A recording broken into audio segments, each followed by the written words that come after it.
Well, we started the project of putting it together in 2007. So somewhere just before that. And I think we were just desperately looking for a way to make it scalable.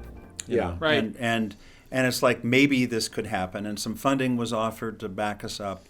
And that helped. And then we decided to fund it ourselves because we were still working on weekends and evenings. Yeah, actually, I remember it a little bit differently. We couldn't get funding, and we were meeting together, trying to figure it out. And about 2:30, Bert gets very restless. Right, every afternoon. Every afternoon. You'll see, we'll have that on tape here in a couple hours.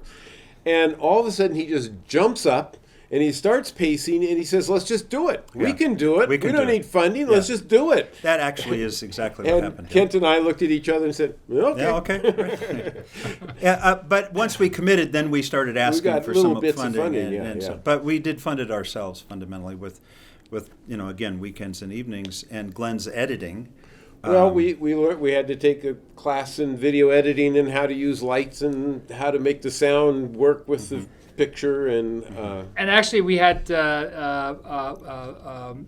we were doing workshops in those days, sponsoring workshops. I think Alan Shore's workshops paid for the we took that money and bought the Mac computers that we could use to edit the tapes with. That's right. So it seems like an appropriate use of the profits off the workshop from Alan Shore's workshop. That's right. And Dan Siegel's. And Dan Siegel's too. That's right. It was both of those. And then what happened is we just took that money and put it in a pot and said, this is our seed money.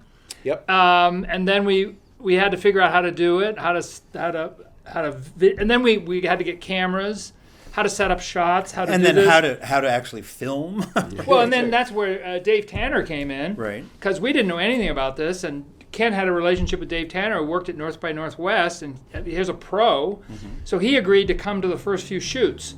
Right. And he basically helped organize the whole thing. I mean, it was like, okay, this person needs to do that, and you're over here, and you do this, and you do that, and we're all looking around going, okay, somebody knows what they're doing. Right. And he was incredibly helpful, and in North by Northwest Studios were very generous with us, and probably 2.5 years into this, when it actually started to come together, Dave Tanner looked right at us and said, I never would have taken something like this on if it had been me. Yeah. And we were like, now you tell us. Well, he says this is like taking on a full feature-length movie. Yeah, that's what he said. Because the amount, it's like the amount of videotape we had, the length of the tapes. He said, you've just taken on a whole movie. Right. And we didn't have a clue what we were doing.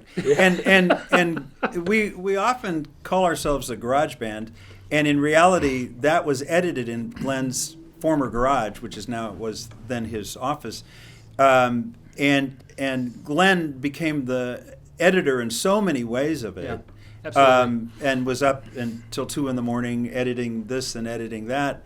It was a labor of love, from people who didn't know what they were doing, but what else is new, right? We just, as Bert often says, we jump out of an airplane and then build a parachute on the way down, and that's basically how this happened. Yeah. Well, that's how all these projects happened. The research happened. It feels like we've done that. We just commit to something, and then once you're committed, you have to figure out a way to do it. Right. And Bert loves that, right? Right. That's what keeps it interesting. Yeah. I mean, truly, he goes, okay, we have a project,